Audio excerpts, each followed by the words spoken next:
गौतम बुद्ध के मठ का यह नियम था कि उनका कोई शिष्य जब भी कभी बुद्धत्व को प्राप्त कर लेता तब उसे कहा जाता कि एक दिशा में चले जाओ और आसपास के जो लोग हैं उनका ज्ञान वर्धन, उनकी आत्मा और चेतना जागृत करने का प्रयास करो और उनको सद्मार्ग पर लाना है।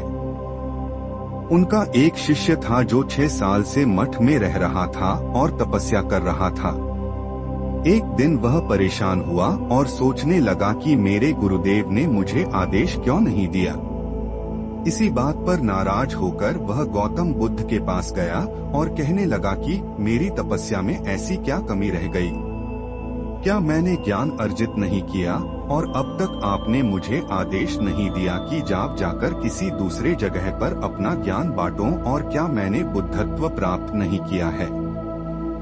तभी गौतम बुद्ध ने शिष्य से कहा, सुनो, तुम्हें थोड़ा और समय लगेगा, यही समय बिताओ। यह बात सुनकर वह शिष्य चिढ़ गया और कहने लग गया कि गुरुदेव, आपके ज्ञान में कमी रह गई और आप मुझे ज्ञान नहीं दे पाए। गौतम बुद्ध को लगा कि ये समझेगा नहीं और कहा, ठीक है, कल सुबह पूर्व दिशा में एक गांव है, वह जाना और वहां से भिक्षा लेकर आना और अपना पूरा दिन वही बिताना और कोशिश करना कि वहां के लोगों को थोड़ा सा ज्ञान बांटना और आकर मुझे बताना कि अनुभव कैसा रहा। वह शिष्य बड़ा खुश हुआ और उसको लगा कि अब तो बात बन गई, अब मुझे आदेश मिल गया, और वह दूसरे दिन सुबह पूर्व दिशा की उस गांव में चला गया और शाम में जब वापस आया तो हाथ में पट्टी बंधी थी और हाथ पैरों पर चोट निशान थे। ये देखकर गौतम बुद्ध ने उस शिष्य से पूछा कि ये क्या हाल कर लिया? तब उसने बताया कि आपने मुझे कैसे गांव में भेज दिया और वहां पर जब मैंने भिक्षा मांगी तो लोग मुझे डांटने लगे और भगाने लगे। एक व्यक्ति सिर्फ वहां पर मुझे भिक्षा दी, वो भी जमीन पर फेंककर, और कहा कि ले जाओ इसको। इतने बुरे गांव में आपने मुझे ज्ञान बांटने के लिए भेजा, अब आप मुझे कल किसी और गांव भेज देना, मैं जाकर के ज्ञान वहां देकर आता हूँ। गौतम बुद्ध यह सुनकर थोड़ा मुस्कुराए और उन्हें तो पता था कि ये कुछ कर नहीं पाएगा, और कहा कि ठीक है, अगले दिन तुम किसी और गांव जाना, लेकिन एक दिन के बाद जाना और एक दिन मठ में रुके रहना है। अब की बार गौतम बुद्ध ने अपने दूसरे शिष्य को उस गांव में भेजा जहां अपने उस शिष्य को भेजा था, और शाम में जब वह शिष्य वापस लौटा था तो उसकी भी हालत वही थी और हाथ पैरों में चोट लगी और पट्टी बंधी हुई थी। गौतम बुद्ध ने पहले वाले शिष्य के सामने दूसरे शिष्य से पूछा कि हुआ क्या था।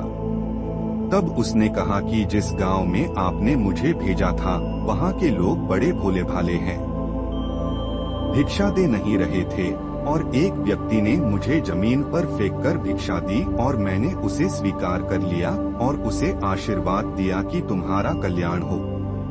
तो वह व्यक्ति चौंक गया और कहने लगा कि आप गजब के इंसान हो, मैं आपको जमीन पर फेंककर भिक्षा दी और आप मुझे कल्याण होने का आशीर्वाद दिया। तब मैंने उसे कहा कि मैं अपना कर्तव्य निभाऊंगा और आप भी बड़े दानी हैं और आपने मुझे भिक्षा दी है।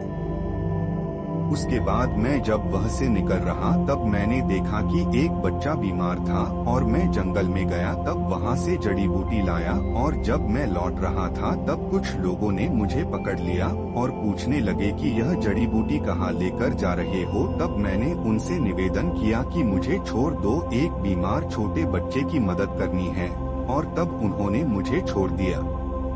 जब मैं गांव में वापस आकर उस बच्चे की मलहम पट्टी कर रहा था तो तभी गांव वाले मुझ पर हमला करने लगे। तब उस दानी व्यक्ति ने, जिसने मुझे जमीन पर फेंककर भिक्षा दी थी, उसने गांव वालों को रोका और कहा कि यह ठीक व्यक्ति है और इसे अपना काम करने दो। जब मैंने जड़ी बूटी लगाई तो बच्चा ठीक हो गया और सब मेरे लिए तालियां बजाने लगे।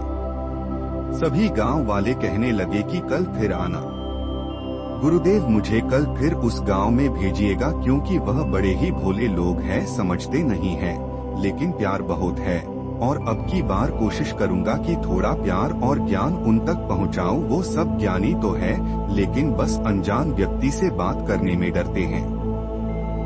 वो जो पहला शिष्य था जो एक दिन पहले उसे गांव में गया था, वह सुन रहा था और समझ रहा था और गौतम बुद्ध की चरणों में गिरकर बोला कि गुरुदेव, कमी तो मुझ में ही थी। आपने ज्ञान तो बहुत सारा दिया, लेकिन मैं उसे आचरण में नहीं ढाल पाया और मैंने अहंकार को ऊपर रखा और उसी गांव के लोगों को पहचान नहीं पाया और मार खाकर चला आया।